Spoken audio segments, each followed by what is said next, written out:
उत्तर प्रदेश की सभी 80 लोकसभा सीटों को बीजेपी के खाते में जोड़ने के लिए सीएम योगी हर दिन धुआंधार प्रचार कर रहे हैं। आज सीएम योगी आदित्यनाथ ने महोबा, जालौन और झांसी में बीजेपी प्रत्याशियों के लिए प्रचार किया। इस दौरान उन्होंने विपक्ष को आड़े हाथ लेते हुए जमकर प्रहार किए। सीएम योगी ने कहा कि कांग्रेस और समाजवादी पार्टी ने प्रदेश को बीमारू राज्य बनाने में कोई कसर नहीं छोड़ी। ये लोग माफिया के साथ हैं, लेकिन राम भक्तों के विरोधी हैं। इन्होंने राम मंदिर के मुद्दे को अटकाने, लटकाने और भटकाने का काम किया है।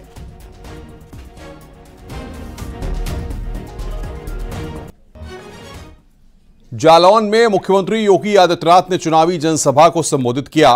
सीएम योगी ने विपक्ष पर तीखा हमला बोला। उन्होंने कहा कि एक तरफ रामद्रोही राम भक्तों पर गोली चलाने वाले, पाकिस्तान का राग अलाप करने वाले खड़े हैं। इन दुर्योधन और दुशासन के खिलाफ आज मोदी जी भारतीय जनता पार्टी के रथ का सारथी बनकर कृष्ण की भूमिका में इस महाभारत में खड़े हैं।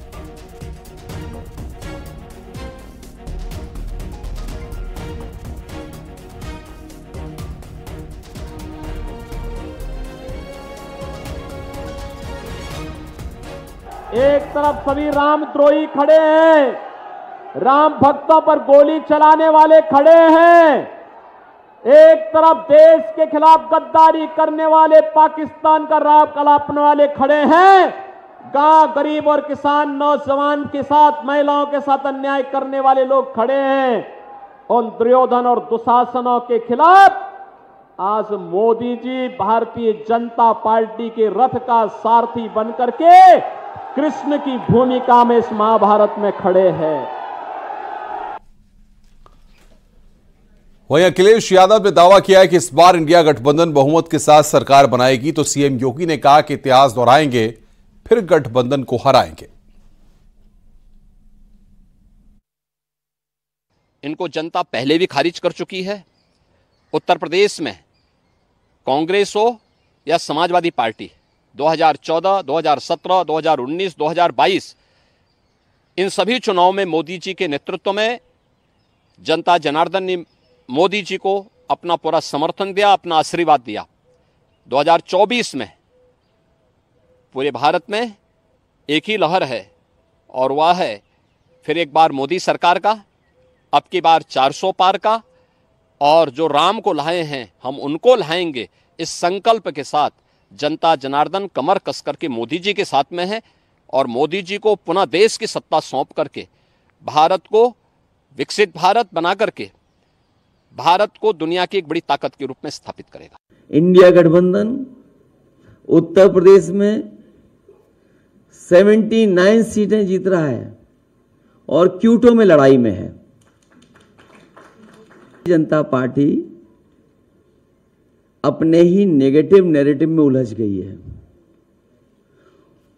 और जब हम पीछे मुड़ करके देखते हैं, 10 साल दिल्ली की सरकार और लगभग 7 साल उत्तर प्रदेश की सरकार में हर बात उनकी झूठी निकली, वादे उनके झूठे निकले। सीए के तहत 14 लोगों को नागरिकता मिली है। सीए लागू होने के बाद पहली बार नागरिकता मिली है। केंद्रीय गृह सचिव अजय कुमार भल्ला ने नागरिकता पत्र बांटे हैं। तो सीए लागू होने के बाद पहली बार नागरिकता मिली है। 14 लोगों को नागरिकता यहां पर मिली है।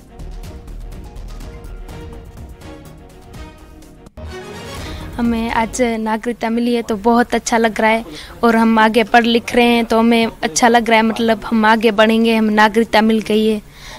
आज बहुत अच्छा फील हो रहा है। कितने साल? हाँ, जब सीए पास हुआ था तो बहुत खुशी हुई थी, आज तो उससे भी ज़्यादा हो रही है। सर ड्रीम कम ट्रू वाली फीलिंग है। मतलब दिल बहुत खुश है कि नया जन्म हो गया, लाइक नया बॉर्न हो गया। मतलब कि बहुत खुशी है इस चीज़ की कि नागरिकता मिली है हमें। सर शुक्रिया ही करेंगे जी, बहुत बहुत धन्यवाद जी भारतीय केंद्र सरकार का, बीजेपी सरकार का बहुत शुक्रिया। आगे बढ़ते हैं। गृह मंत्री अमित शाह ने सीए को लेकर विपक्षी नेताओं के बयानों पर पलटवार करते हुए कहा, सीए देश का कानून है, इसे झुठलाया नहीं जा सकता। 2014 से पहले जो शरणार्थी बनकर आए हैं उनके पास डॉक्यूमेंट हो या न हो, उन्हें नागरिकता मिलेगी। सीए देश का कानून है स्मिता जी, और इसको इस तरह से झुठलाया नहीं जा सकता। जो हिंदू, सिख, बौद्ध, जैन, क्रिश्चियन भारत, पाकिस्तान, बांग्लादेश और अफगानिस्तान से आए, वो सारे लोग 2014 के पहले जो शरणार्थी बनकर आए, उनका अधिकार है, डॉक्यूमेंट हो न हो उनको नागरिकता मिलेगी। वाराणसी से बड़ी खबर है। श्याम रंगीला का नामांकन पर्चा खारिज हुआ है। जांच के बाद श्याम रंगीला का पर्चा खारिज हुआ। वाराणसी से श्याम रंगीला ने पर्चा भरा था जो खारिज हो गया है। ये बड़ी खबर हम आपको बता रहे हैं। श्याम रंगीला का पर्चा खारिज हो गया है। जांच के बाद श्याम रंगीला का पर्चा खारिज हो गया। वाराणसी से रंगीला ने नामांकन किया था और यह पर्चा खारिज हो गया। वाराणसी से इस वक्त की बड़ी खबर हम आपको बता रहे हैं। श्याम रंगीला का नामांकन पर्चा खारिज हो गया है।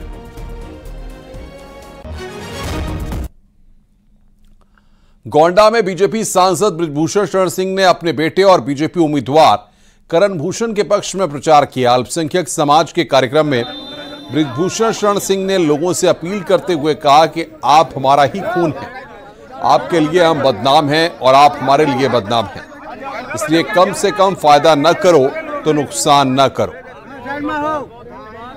बहादुर पसंद है, कोई कहे या ना कहे, हम कहते हैं आप हमारा ही खून हो।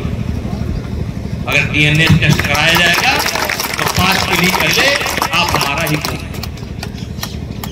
हम सब बातों में नहीं जाना चाहते, लेकिन इसलिए आपसे विनती है, आपके लिए हम बदनाम हैं और आप हमारे लिए बदनाम, इसलिए वो तो पक्ष में वो और नहीं तो ना हो।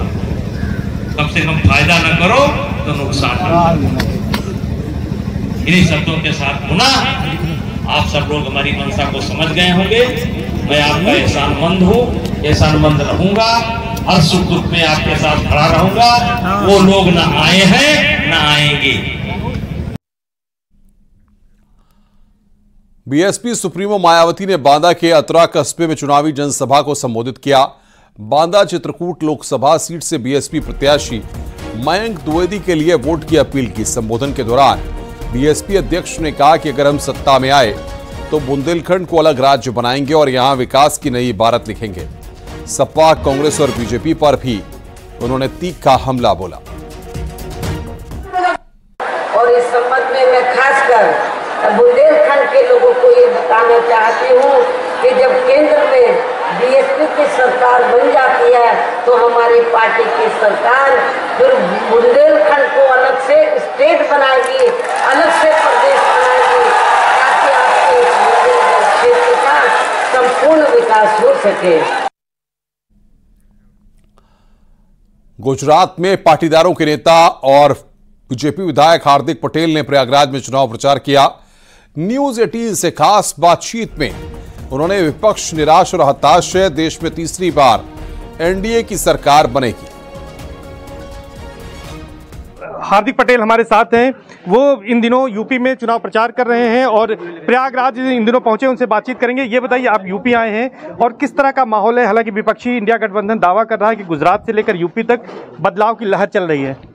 देखिए, बदलाव कहीं पर भी नहीं है। बदलाव स्पष्ट रूप से भारतीय जनता पार्टी के साथ ये है कि इस बार ज़्यादा से ज़्यादा सीटों के साथ सरकार बनानी है। गुजरात हो या उत्तर प्रदेश हो, उत्तर प्रदेश की जनता ने 2014 और 19 में स्पष्ट रूप से मैंडेट दिया है।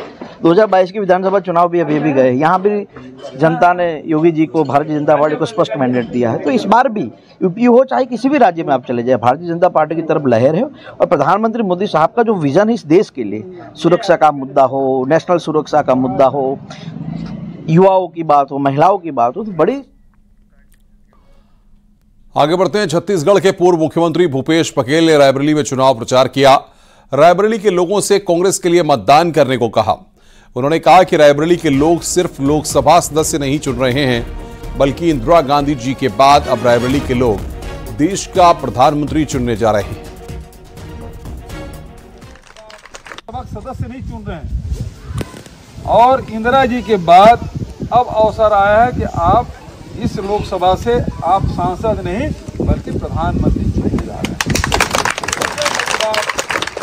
होने जा रहा है जिसके आप सब गवाह बनेंगे, साक्षी बनेंगे और उसमें आप भागीदार बनेंगे। भूपेश बघेल पर डिप्टी सीएम का पलटवार। अमेठी के भगोड़े हैं राहुल। केशव मौर्य ने यह बयान दिया। मुंगेरी लाल के सपने कोई भी देख सकता है। भूपेश बघेल छत्तीसगढ़ हार कर आए हैं। राहुल गांधी की कुंडली में पीएम बनना नहीं। देखिए, भूपेश बघेल जी छत्तीसगढ़ अभी विधानसभा का चुनाव हार करके आए हैं और श्री राहुल गांधी जी अमेठी में 2019 का लोकसभा चुनाव दीदी स्मृति ईरानी से हार चुके हैं। वो अमेठी के भगोड़े हैं और रायबरेली में हार रहे हैं। वहाँ कमल खिल रहा है। कल रायबरेली मैं भी जा रहा हूँ और कांग्रेस का, सपा का, बसपा का यूपी में खाता ही नहीं खुल रहा है। प्रधानमंत्री बनने के लिए आप में से कोई भी मुंगेरी लाल का हसीन सपना देख सकता है, तो भूपेश बघेल जी ने भी राहुल गांधी जी को लेकर के देख लिया है, लेकिन राहुल गांधी जी की कुंडली में प्रधानमंत्री बनने का योग ही नहीं है। ऑल इंडिया मुस्लिम जमात के राष्ट्रीय अध्यक्ष मौलाना मुफ्ती शहाबुद्दीन रजवी बरेलवी ने कहा कि प्रधानमंत्री देश में एकता पसंद करते हैं। वो सभी धर्मों को सम्मान देते हैं। मुसलमानों को चाहिए कि प्रधानमंत्री की मुखालफत न करें और विरोध बंद कर दें। मैं मुसलमानों से अपील करता हूं कि टकराव के बजाय प्रधानमंत्री से दोस्ती का हाथ बढ़ाना चाहिए। तमाम मुसलमानों से यही अपील करूंगा कि मुसलमान प्रधानमंत्री का विरोध बंद कर दें, मुखालफत बंद कर दें और दोस्ती का हाथ बढ़ाएं।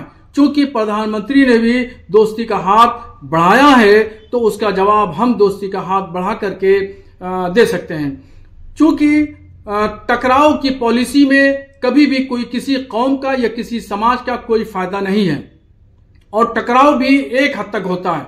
मुसलसल किसी से टकराव फायदेमंद नहीं साबित हुआ है, चाहे किसी बड़ी शख्सियत से टकराव हो या किसी छोटी शख्सियत से टकराव हो, उसमें कौम का और समाज का नुकसान होता है। गाजीपुर से खबर है, निर्दलीय प्रत्याशियों की नुसरत अंसारी एसपी प्रत्याशी के तौर पर पर्चा खारिज हुआ। एसपी की प्रत्याशी नहीं होंगी नुसरत। अफजाल अंसारी समाजवादी पार्टी के आधिकारिक प्रत्याशी। ये बड़ी खबर हम आपको बता रहे हैं।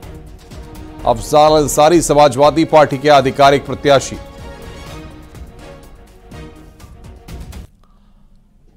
आगे बढ़ते हैं। कुशीनगर से स्वामी प्रसाद मौर्य नामांकन वापस ले सकते हैं। बेटे उत्कृष्ट मौर्य को निर्दलीय चुनाव लड़ाने की खबर है। राष्ट्रीय शोषित समाज पार्टी से स्वामी प्रसाद मौर्य ने नामांकन किया है। नामांकन के बाद क्षेत्र में घूम रहे हैं स्वामी प्रसाद मौर्य।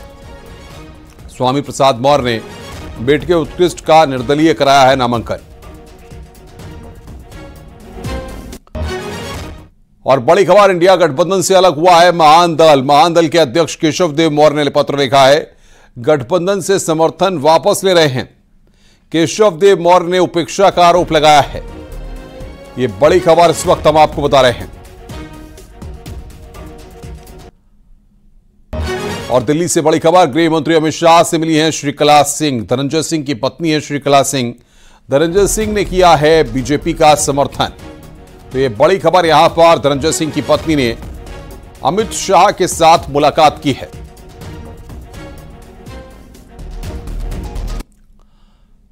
पूर्व सांसद धनंजय सिंह ने भी न्यूज 18 के साथ खास बातचीत में क्या कहा था, आइए आपको सुनाते हैं।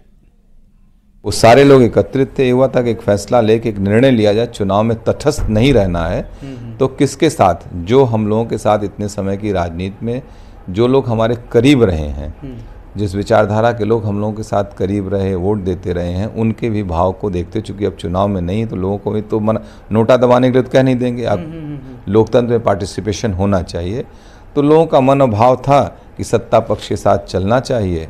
हम लोगों ने कहा, भारतीय जनता पार्टी को लोगों ने समर्थन देने की बात कही थी। हमने लोगों की राय शुमारी भी की थी।